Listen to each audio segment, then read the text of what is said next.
Hi, Randy the Mobile Home Guy here again today. Today we're going to be looking at a DGAT furnace. We're going to go over everything that has to do with the furnace. It's a Coleman Furnace, Furnace, DGAT model. So if you have a DGAT like a 090 or 070 or 056, that just tells you the BTUs. The model is a DGAT furnace. So we're going to be going over a lot of the things on the breakdown of the furnace. We're going to go, and we might just turn this into several different videos. So we're going to tear the unit all the way down, and we're going to be able to see inside the heat exchanger and those kinds of things. And we might break it into a few different parts and how they work and some of the symptoms of those, and maybe just some of the reverse engineering of some of these videos will show you how to put the parts back in once we've gotten them out. So we'll go over a few things, try to do that slow. Also, we're going to talk a little bit about the DGAT Recall program. So it's if you look up online, it's DGAT.com. I'm sorry, DGATprogram.com. DGATprogram.com. You can get a few things on there. And then there's a few phone numbers and things you can call through that to maybe get some information. So we'll go through all those things, and we'll see if we can help today. Okay, so here we're going to tear down the whole unit. We're not going to do too much instruction on this one. We're just going to kind of label some of the parts as we go and just kind of tear down. We're going to look inside. We're going to see the heat exchanger. We have that heat exchanger cracked open. We're going to look and see what's inside of there. So let's get going on that. First thing we want to do, obviously, is turn the power off at the unit. If it was, power comes out here. Thermostat comes out here. Here's the thermostat wires. And then your main power goes into right here. So we would want to, if you're going to do this at the home, we're going to have a big pile of screws here at the end, obviously. But if you want to do this at the home, we're going to disconnect here. The wire would normally come in here, connect to the main power there, and then thermostat wires would be there. So let's move on and get this here guy off. This is the main blower motor. Sometimes there's a deluxe blend air system right here that's right in the way. There's a box, two little screws come off. It's sometimes hooked to here with wires coming down here. So you can disconnect this screw right here and then just kind of set that over to the side. You can disconnect that if you wanted to. So we're going to get the rest of the blower out. So there's sometimes there's little clips on this wire that hold it like this. So these two screws right here would need to come out. So we got that one out there. Let's get this one. And again, there was one right there like that. Just comes right out.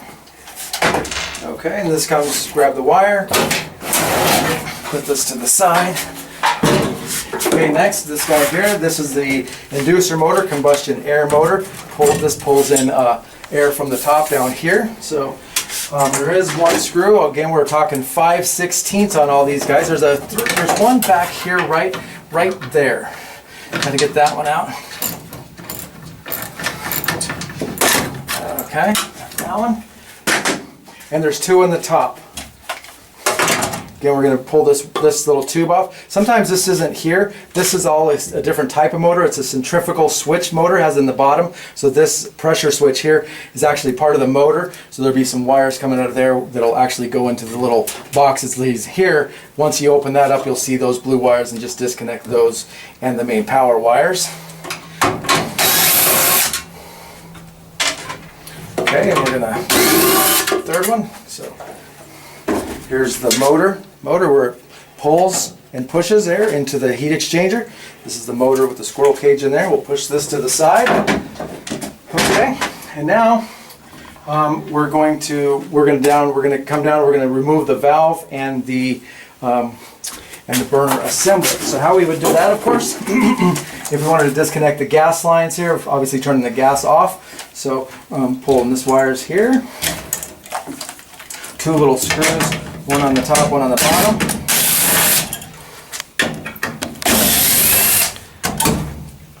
We're not being too careful because we're just kind of demoing this furnace basically. So this would come off with the gas line if you had it hooked on there. This is the gas valve, gas valve bracket, orifice, and obviously this is part of the gas line right here. This would be just part of the flex line. Okay, we're going to set that to the side along with the screws. Okay, and then here's the igniter. Here's the igniter here. The two white ones are igniter. The yellow one is flame sensor. Okay, so there's 4 5/16 right there.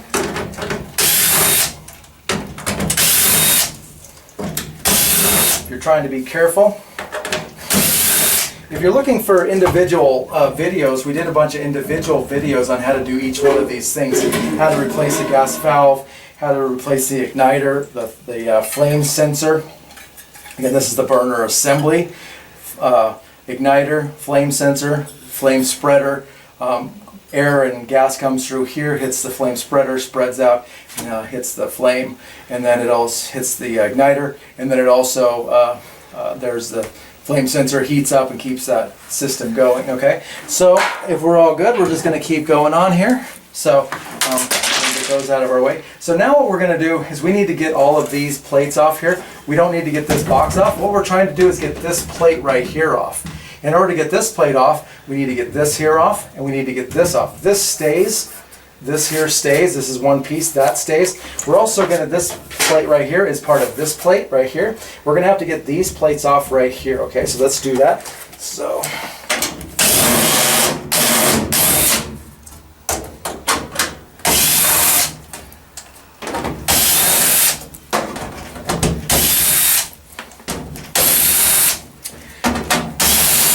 got a box of screws yet? We're still sure piling them up.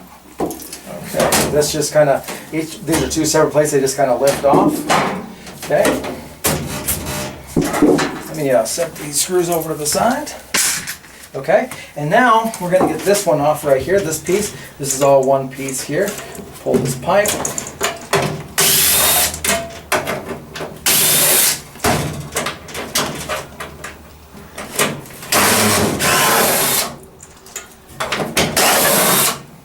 You can see there's screws all around here up to right there. We need to get this.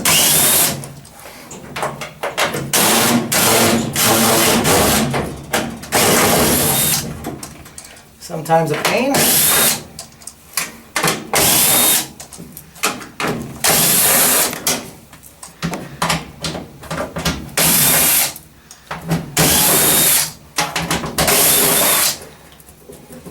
Okay. So this just kind of comes off. Okay. Some of them have this little plate right here, some don't. This is just kind of a baffle for the air coming in. Obviously comes from the roof, comes out, comes in, gets shoved in with that motor we took off, and then the air comes out here, gets directed into the heat exchanger. Okay. So this little damper right here, directionary plate, comes off.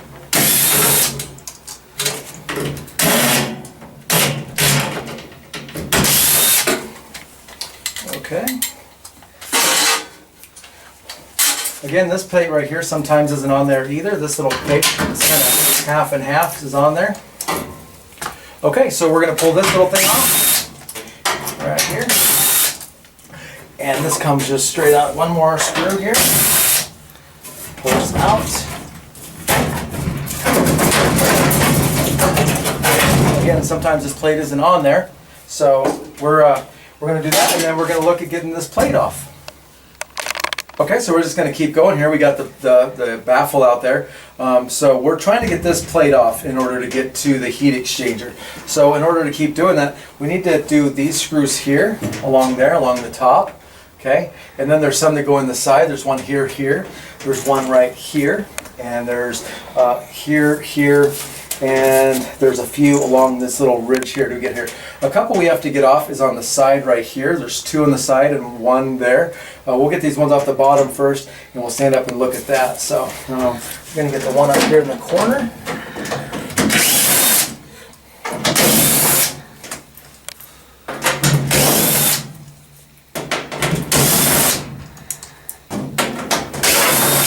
And again, we're going to get the ones all along the bottom.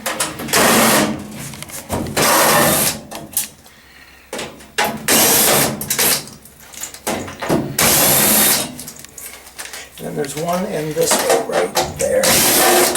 Okay. And we did pull that baffle out. We did pull the baffle out right here, and there was a bunch of screws there, but there is two more right here, so just make sure all around here these screws come off. So this is going to release the heat exchanger actually from, we're already kind of getting close there. Okay, so we don't have to worry about anything down here anymore. I think we're all good there. So we'll stand up here, and we're going to get this screw off right here. Okay. And there's going to be 2 right here, 1 here and here.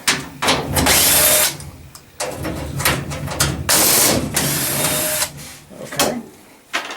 And then we can pull the wires out of here. And this plate comes off, and then these wires will come through there individually. Okay, so we're just going to keep going. There's one right here. This is kind of a angle one there. And here. Here. Got 2 wires going to a limit switch right here. We have to pull those wires off.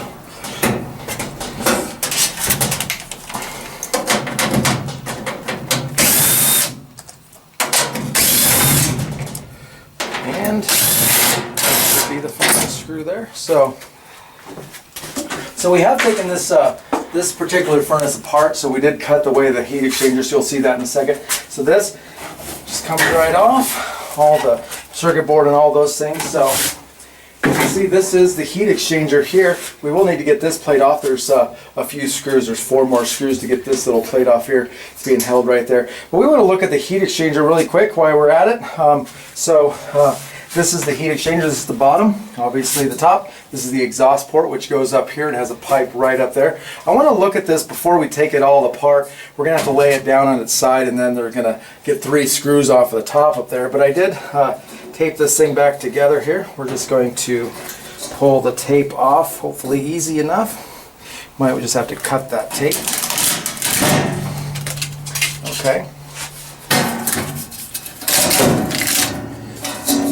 Okay, so there we go. That's how it looks right there. So this inside is the overflame baffle. Let me get around the other side here. See, it's on 4 legs, 1, 2, 3, 4. Obviously the flame comes in here, and this is where the exhaust is here. Here's the 4 legs. Here's the rivets that we would be able to feel. If we were to feel over top of here, we could actually put down and feel the tops of these rivets here. And if we were to feel this one here, we can see that it's actually off of there. So this one did break off. That would mean that, see, that's why this moves like that. That would mean that this furnace is no longer viable. Now you could try and save the life of the furnace by putting some rivets back in there, those kind of things, but from the factory they say this furnace has to be replaced.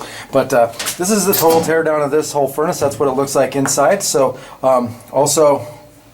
the problem with this just one being gone, it's probably not a big deal, but if the second one was to move, to break, which you never know is when's going to happen, this would fall down and actually start pushing the flame towards the wall. So here in a second we're going to lay this furnace down. We'll take this plate off right here, and then we'll show you how to take that top off, and the whole heat exchanger will come off, and that should be it. Okay, so we're going to continue here and get the heat exchanger all the way out. We do need to get this plate off here, which means we need to get these 4 screws off right here. So 2 there, and then 2 on this side right here. We'll grab our screw gun here.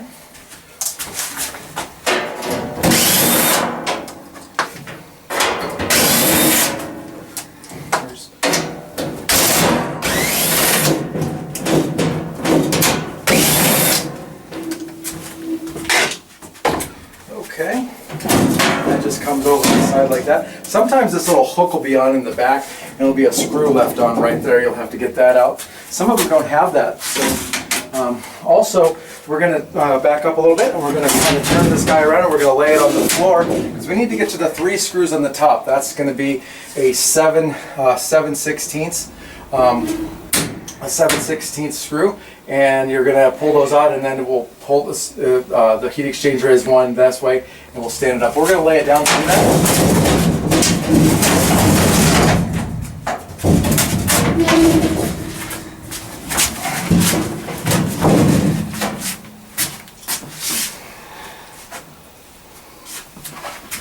Okay, if you look really close, you could probably see them. They're right here. 1, 2, 3. So we will. Sometimes as you're getting these off, they just break because they're so rusted, which is okay because the new heat exchangers. But I guess they don't have it for this one. I'm keeping on thinking about that. They just don't carry this heat exchanger anymore. So. But on a DGA or a new replacement comes with these on there. Yeah. So.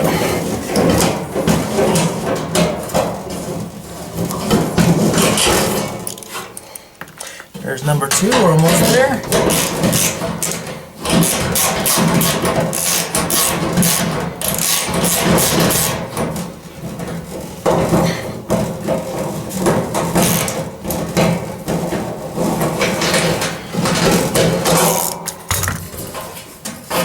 Okay, and then we will just pull this unit this way. We're just going to pull it down some. Like that.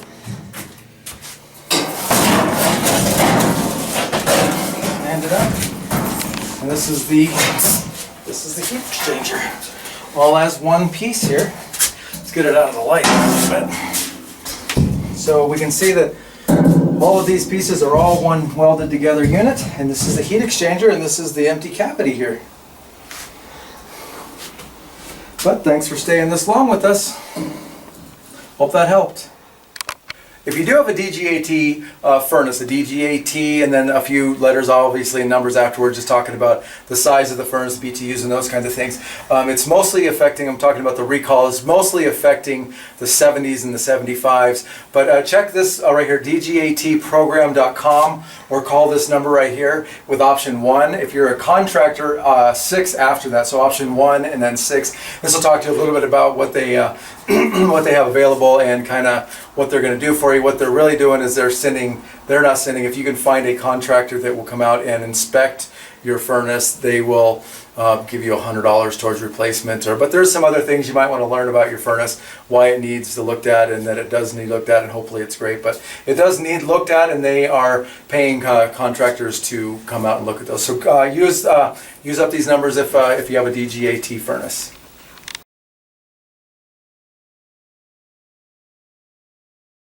If you have a DGAT, you want to look and see if it has the recall. So here's the recall, the DGTA program, DGTA, DGAT.